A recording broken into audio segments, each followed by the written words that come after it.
Social commentator Dwyer Astafan is recommending some changes to the St. Kitts Music Festival in a bid to develop the entertainment and performing arts industry of St. Kitts and Nevis. He was speaking in his latest radio commentary. The mission of the festival has to be more than just to entertain. We have to educate and elevate through the music and bring in the other art forms. And I would change the format of the festival.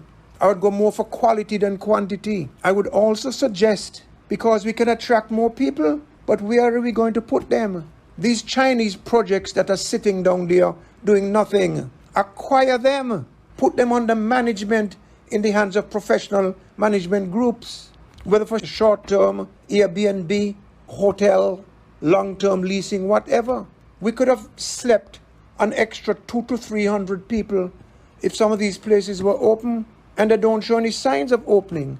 Government needs to move in. Mr. Astafan, who was instrumental in the development of the St. Kitts Music Festival when it first started back in 1996, said he had proposed certain initiatives to develop an entertainment industry in the Federation, but which was not supported by the government at the time of which he was a part. We met movie producers who encouraged us to build a soundstage in St. Kitts so that movies could be made there. That involves technology. Technology is important for our people to learn. The movie and entertainment industries are very much technology driven. I encourage a developer of a CBI project here, Kittish Hill, to put a movie soundstage at their project. It would attract movie making. It would attract people in the industry. Imagine a team of 100 people making a movie on the island for 3 months. Think of the publicity. Think of the money that would drop into the economy. Think of the public good that could be generated. The 25th edition of the St. Kitts Music Festival culminated this past weekend. Andre Huey, SKN Newsline.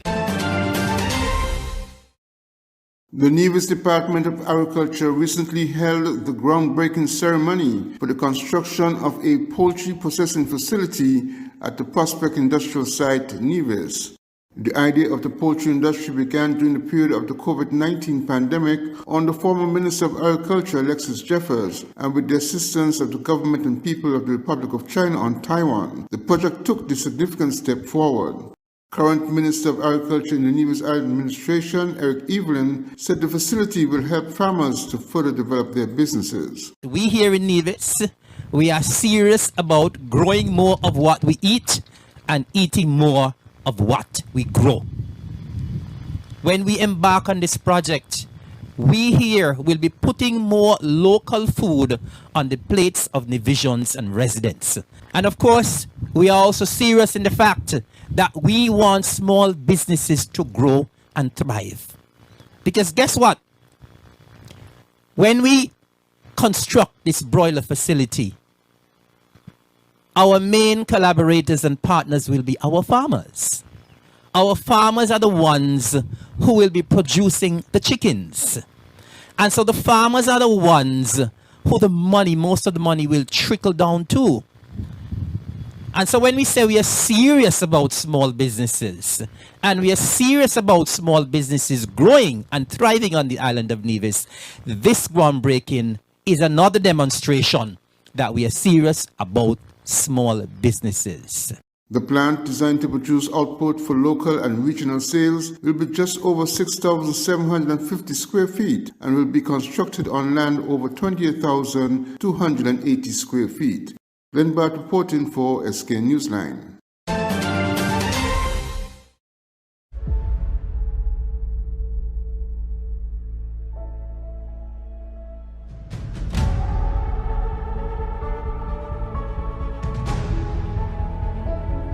It's beautiful. He took one look at you and the angels started singing. Another wonderful day. Ah! What would you say about staying here for a few months or like a year, just so that we can be together again and just live and love and laugh and have fun and breathe?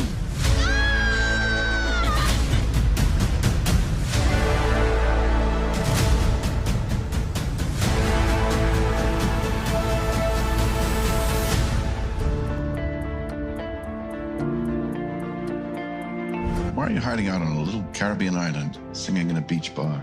When I came here, I was at peace. and I never left. This is the beating heart of Nevis. This is what grounds me, what feeds my soul. It's where I found myself. I hope your life here will be full of joy. Love this island, my son. She will give you more than you can imagine.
The reception facility at the Wally Water Taxi Pier on Nevis is near completion, said Premier Mark Brantley, and attention is being paid to provide safe parking. Premier Brantley was speaking on his recent talk show on the Mark when he indicated his hope for the facility to be available in time for Nevis's Culturama festivities. An update on the parking facility was also provided. We are hopeful that that facility will be open for Culturama and available for Culturama. We had hoped to have it available for Music Fest, but unfortunately we're not going to make Music Fest, but certainly we hope for Culturama. If you're in that Wally Water Taxi area, you'll see some work that's going on. We have purchased just over 9 acres of land from the Yarwood family. Again, we thank them for stepping up and allowing us to purchase that land from them. We have cleared out a portion of that land for parking. I believe Nevlec should have been there to install lighting so that people have a safe environment to park their cars as they go over to St. Kitts for the music festival and for people who are traveling back and forth.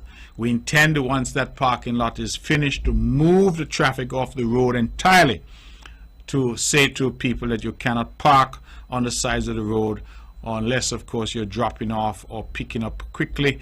But we don't expect, as happens now, that people will park up and go away for 2 days or 3 days, as the case may be, on the side of the road, or even go away for the day.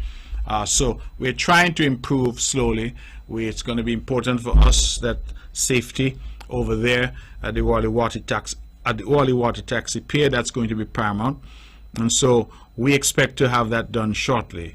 However, the Premier chided the opposition party on Nevis, whom he said has been criticizing the parking project over the use of land by some boaters.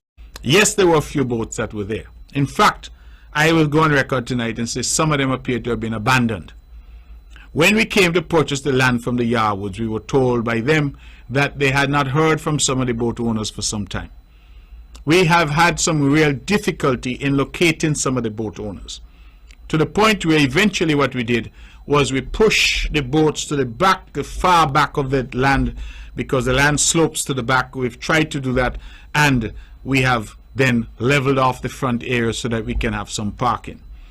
It is not, as some people are trying to portray it, as some war or battle or effort on the part of the government to in any way frustrate our boaters. That is not the intention. But all of us recognize that there was a need for parking at the water taxi facility. And the only way we can provide parking is for the government to acquire land and to utilize that land for parking. The government has never had a boatyard. The Yarwoods rented lands to people to store their boats, and some people stored their boats there. In fact, it appears that some abandoned their boats there. We have come along, and the Yarwoods have said this is the land that they have available. It is directly across from the water taxi pier, and so we have utilized that land. Now, if there are people with ideas who can come forward and say, well, Why don't we sit down and see how we can work out so that we have something for the boaters as well? We are open to that. According to Brantley, the negativity from opposition sources is also heard for other development projects on the island. Glenn Bart reporting for SK Newsline. The Department of Gender Affairs in the Nevis Island Administration hosted From His Heart Father's Day edition on June 22nd, a talk forum focused on masculinity, raising children, and nurturing families. Mr. Dylan Webb moderated the discussion, which consisted of a panel of fathers of different ages, family structures, backgrounds, and occupations. Reverend Ron Daniel, Mr. Rami Gums, Mr. Carlton Davis, and Mr. Fitzroy Warner were the panelists. The panel discussed raising children in a marital home, as a single father, as a former prison inmate, and parenting with health issues. Reverend Daniel opined that there is a distinction between fathers and dads, a view shared by other panelists. It says, anyway, boy, not the men should only men shouldn't cook or whatever else. And spending time, again, as I said, with your children is important. So I just cook too. I just do anything and everything that needs to be done. Not that I do everything all the time, because if she want to do it, she better be fine. But it's not, she can't be, it's not, for instance, if she's not there, I can handle anything that she would do, right? And I just think that men and women need to work out what will suit you best and do it accordingly, right? So my sons would say, boy, daddy can't cook as good as mommy. So mommy, if you would do it's fine. To the point that even when I cook something, they say, daddy, you do this, you're sure? Right? Because in their head, they work out, no man, this has to be done by mommy, right? So anything, washing, anything, right? I would do. There's no real issue for me or for us. To me, is whatever makes the family work, you just roll with it. Once it's nothing illegal or immoral, you work with it. The informative session was intended to help men navigate the important role of fatherhood by providing insight from persons on the same path, sharing their experiences and personal views on the topic. I'm Andre Huey for SKN Newsline.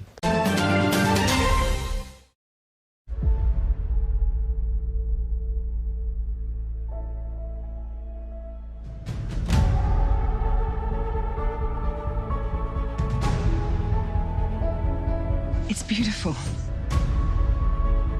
He took one look at you and the angels started singing. Another wonderful day.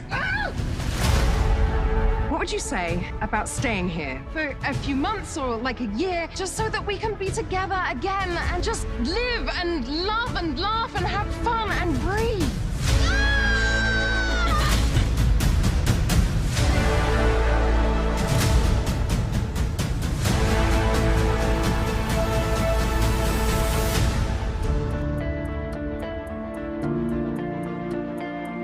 Why are you hiding out on a little Caribbean island, singing in a beach bar? When I came here, I was at peace, and I never left. This is the beating heart of Nevis. This is what grounds me, what feeds my soul. It's where I found myself. I hope your life here will be full of joy. Love this island, my son. She will give you more than you can imagine.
rush, we want to take you to political correspondent Kevin Cirilli, who is in Washington, with an exclusive story about Cuba and China and the United States. Kevin, what's going on? Tensions continue to rise over China and China's plans to build a spy post in Cuba, located just 90 miles from the continental United States. And now Congress is getting involved. Bipartisan group of lawmakers are calling on Secretary of State Antony Blinken and CIA Director William Burns to brief Congress amidst growing concerns China is building a spy facility on Cuba. According to a letter obtained first by Scripps News, Senate Foreign Relations Committee Chairman Robert Menendez, a Democrat from New Jersey, and House Foreign Affairs Committee Chairman Mike McCall, a Republican from Texas, write that, quote, "It is imperative that we understand in full detail the exact nature and objectives of the PRC's intelligence gathering in Cuba and military partnership with the regime, the implications of such efforts for U.S. national interests, and what the Biden administration is doing to mitigate such efforts and deter their further expansion with Cuba and the Western Hemisphere." The Wall Street Journal reported earlier this month that Cuba has given China the green light to build an eavesdropping facility on the island, while Cuba and China have pushed back against the report. Recently, the Biden administration revealed that China has had a spy base in Cuba since at least 2019, after at first denying the existence. Trump administration officials have said that they are not aware of intelligence reports or the existence of a Chinese base in Cuba during their time in office. But during a Sunday appearance on CNN, former Defense Secretary Mark Esper said, quote, "He would not be surprised," end quote, "if one existed." During Blinken's meeting last week with Chinese leader Xi Jinping, the Secretary of State said he made it very clear in Beijing that the U.S. would have deep concerns about China increasing its intelligence or military activities in Cuba. And now, officially, so does the U.S. Congress. Did you raise the listening post in Cuba that was recently disclosed and we've talked about? I did. I'm not going to characterize their response, but I told them that this is a serious concern for us. Now, it all comes as Blinken obviously just returned from his trip to China, and also as President Biden was reportedly calling Xi Jinping a, quote, dictator, end quote. So a lot of developments following Blinken's meeting with Xi Jinping. Kevin Cirilli reporting live from our Washington bureau. Thank you so much. Thank you. It was just Sunday that the Prime Minister and leader of the JLP, Andrew Holness, assured supporters in southeast Clarendon that despite critics and promoters of falsehoods, the party was still the choice for the Jamaican people. Days later, a PNP-commissioned poll suggested otherwise, that the opposition is leading in favorability and that fewer Jamaicans wanted to see Holness wield power with a third consecutive term. The JLP clapped back Tuesday afternoon, dismissing the Don Anderson poll as misleading and fictitious, contrived as a form of political propaganda to help shore up support for the PNP president, who it considers a weak leader. While the party concedes the loss of purchasing power in light of global economic instability, to include issues with global inflation impacting fuel costs and select foods, it assures the JLP remains the undisputed champion in securing economic stability coming out of the COVID-19 pandemic. The JLP contends they have taken steps to accomplish much in all areas of the country's development, despite being dogged with challenges and disasters. Among the myriad accomplishments reiterated were the COVID-19 care support granted to some of the most vulnerable during the pandemic. The statement continues, despite shocks, there are increased reserves, most consistent increases to PATH beneficiaries, adding no other administration has brought debt servicing down to 28 cents in every dollar of revenue. It's why the Holness administration insists they are in a class of their own. It went further, claiming the PNP's, quote, naked self-serving and vulgar manipulations to gain power without accounting for its past performance or providing credible alternatives must be exposed to the people, end quote. The JLP says its own internal polls done frequently to guide the party show the party in a strong and continued leading position, assuring Holness and his team are focused on moving the state ship forward at a good pace. Nika Lewis, CVM Live.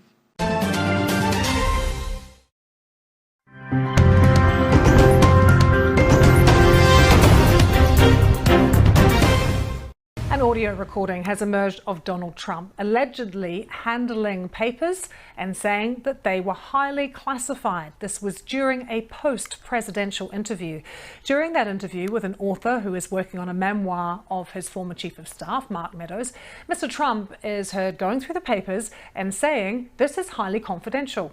Earlier this month, he appeared at a federal court in Miami charged with 37 counts of illegally retaining classified documents and obstructing the government's efforts to get them back. He denies the charges. Let's take a listen to the audio recording now. It was obtained by CNN. Isn't that incredible? Though? Yeah. I was just saying, because we were talking about it, and he said he wanted to attack Iran and what? These are the papers. It's pretty This was done by the military, given to me. I think we can probably, right? I don't know. We'll have to see. Yeah, we'll have to try to Declassify. figure out See, as president, I could have declassified Yeah. it. Now I can't, but this is classified. now we have a problem. Isn't that interesting? Well, CBS News correspondent Jared Hill gave me more details of what Donald Trump was actually saying in that recording. On one side, there is not much more of this recording that at least CBS News has gotten a hold of yet. It's just about 2 or so minutes long, and in it you can hear former President Trump discussing what he calls some documents, some sort of papers that he says are confidential, that are secret information, that he could have classified, he says, when he was in the White House, but does not have the authority to do so now that he is not president. This comes from a conversation that he was having in 2021 with a couple of people at his golf course in New Jersey, Bedminster, New Jersey. Now, with all of this, again, going back to what we're seeing in this indictment in the case against him, there is a big question around what exactly the papers are that you hear rustling. If those papers, those documents are in fact the classified material that he is said to be, or at least have been in possession of, or if these are just other papers and he's talking generally about the information. So just to be clear, Jared, this could be the same recording that prosecutors have used in their indictment of Mr. Trump. Yeah, so it's believed that this likely is looking at the information in the indictment and what we're hearing in this audio, although the special counsel, the DOJ, has not yet commented on the release of this audio. What has Mr. Trump had to say about this? So he's put out a couple of truths on his social media platform about this one. Last night, one of them saying that the special counsel and the DOJ illegally leaked, as he says, the audio with this one, saying that this is an effort essentially to defame him, and that he'd not do anything wrong. Again, this morning he also says he's reiterating essentially that he didn't do anything wrong here.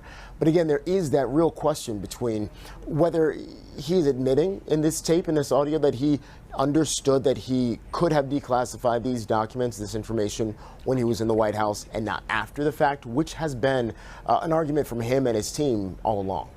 And just briefly, Jared, what's happening now in terms of the trial?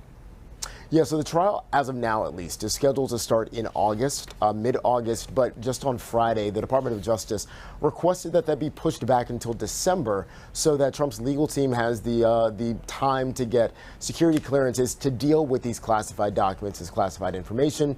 The judge is set to make a decision on that one, but we have not gotten a decision yet. So again, as of now at least, this is set to start in August. Around the world and across the UK, this is BBC News. It takes many hands on deck to land the week's catch. UK waters are teeming with opportunities, but there aren't enough British workers to crew the boats and process the produce. We've had problems trying to recruit young people into the industry for a while. It just doesn't seem to be a job that young people are wanting to do anymore, unfortunately. We've been setting up apprenticeships and trying to get young people in that way, but it's still not working in terms of homegrown talent. The government's responded to the labour crisis in the fishing industry by quietly agreeing to allow more foreign workers into the country, despite touting control over immigration as a main reason for leaving the EU. In fact, 3 years after Brexit, UK net migration has never been higher. The problem is there just simply aren't enough British workers willing to labour in dangerous and often cramped conditions. And also the tight profit margins mean that wages can be extremely unpredictable. Now, under a new government scheme, they're allowing employers to hire many more foreign workers, paying them potentially substantially less than local hires. In order to keep the industry afloat, it needs all the labour it can get. 30% of the UK's fishing crews are foreign, recruited through agencies from countries such as Ghana and the Philippines, where almost the entire crew of this vessel is from. Roland Berlian's here 8 months a year because the money's good. Lower salaries could drive much needed workers elsewhere. Money in here is really good, really good. I really appreciate it, and the people, they treat us very good. Yeah, food is okay, accommodation is okay, everything is very good. Industry leaders are now urging the government to loosen its rules to help resolve the labour shortage, including scrapping strict English language requirements. The irony is the fishing industry was a poster child for those advocating leaving the EU, but the promised boom hasn't happened. And the UK still doesn't have many of the freedoms of other coastal states, including EU member France. Fisherman of 35 years, David Wilson, feels lied to. Yeah, we were. We were sold down the river for Brexit. We were promised gold and we got coal. Fishing joins construction on the government's shortage occupation list. Retail and hospitality are lobbying hard to be included too, after losing huge numbers of staff from the European Union when the freedom to work in the UK ended. Tacit recognition, say many of these fishermen, of Brexit's failure to make Britain a better market for business. Neve Barker, Al Jazeera, Brixham.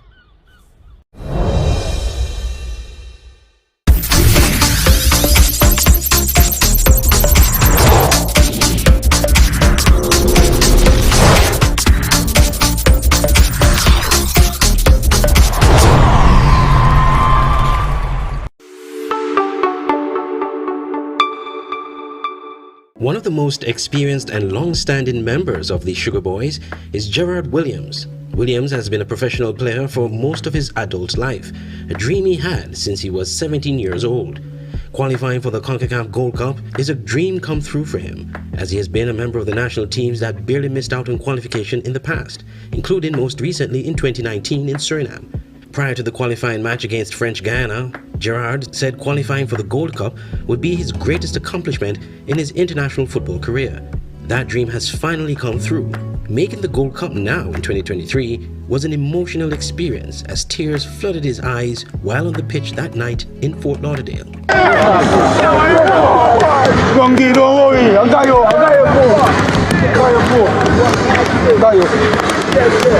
Qualifying for the Gold Cup is the crowning moment for Gerard, who lost his mother earlier this year. Every single thing, longi, your mother dear, she powder you, looking down. Powder you.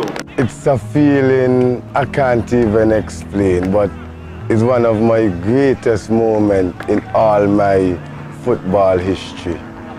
I've been waiting for this since I was 17 years old, and now I'm 35 years old, I actually achieve it. And one thing I always tell myself, I will never give up. And now all my hard work actually paid off, and have to give thanks to God. Hailing from the community of Old Road, Gerard began his professional football journey with Doubly Connection in Trinidad and Tobago, and most recently with the Indian professional sports club, Trao. To actually be out there playing professional football, sometimes ain't all about skills. It's about hard work, dedication, and attitude. Most important thing. And when you're out there, you really have to work twice as hard as the locals, because you have to remember you're going out there to take a local spot.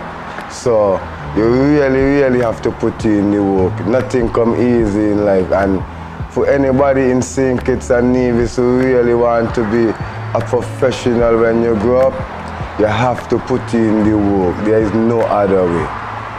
For now, I'm taking it 1 year at a time, but I just seen how long I could go. Maybe 2 to 3 more years. But for now, I'm going to go 1 year at a time. The mind can say you can go, but the end of the day is up to the body. So for now, 1 year at a time. So I will continue my journey until further notice. Gerard Williams made the best 11 of the CONCACAF Gold Cup prelims this year, along with 2 other St. Kitts Nevis players. That's testament to his hard work and diligence, noted football fans acknowledged, pointing to Gerard's days in the under-20 national teams. The advice I will give to the young Kittitians and Nevisians, the sky is the limit. Always remember, hard work pays off. It takes more than talent to actually be where you want to be. You have to always remember, hard work and dedication is what can put you where you want to be.